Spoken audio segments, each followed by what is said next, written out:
Deadpool and Wolverine did officially confirm a long-running theory that was made popular, coincidentally enough, by Marvel Studios themselves, where they said, well, yeah, you guys are right. That is actually Peter Parker. That's him in Iron Man 2. Deadpool and Wolverine 100% confirms it.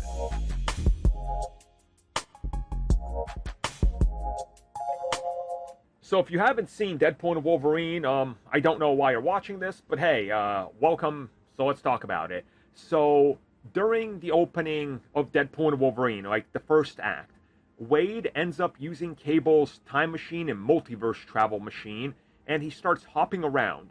And he goes directly to the events that take place before Avengers Infinity War and Avengers Endgame. And in 2018, he goes to Avengers Campus, or Avengers HQ in upstate New York, and he has an interview with Happy Hogan, you know, Jon Favreau.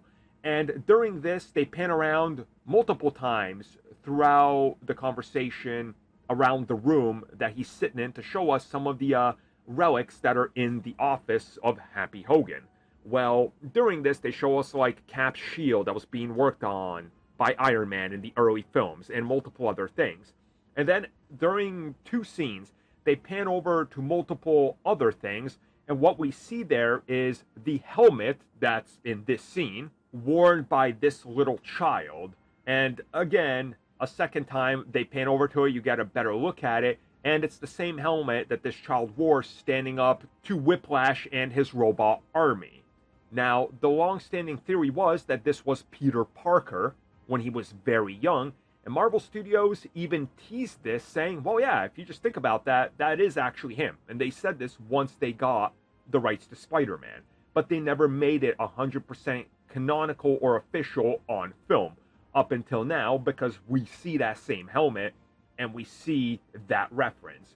And it's kind of cool that that honestly paid off after so long. And like, if you're not a mega nerd like us, you know, you don't care about this. You just see that helmet, you go, oh, that's cool. It's a little Iron Man helmet. But if you are a mega nerd who's had all these theories, who loves all the little intricacies and, hey, let's dissect this because we're super nerds, this is one of those, right?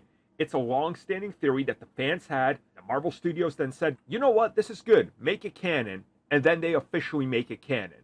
And certainly, they're not the first to do it. Don't get me wrong. You know, Zack Snyder did this with a bunch of stuff in the Snyder Cut. He listened to what the fans were saying and just made it fit into his universe. Whether it made sense or not, you know, that's up to you to decide, depending on what happens. But here it is. And I really like it. It adds a little bit more context. And now you can go watch Iron Man 2 and officially know that that's the first time we canonically see Peter Parker.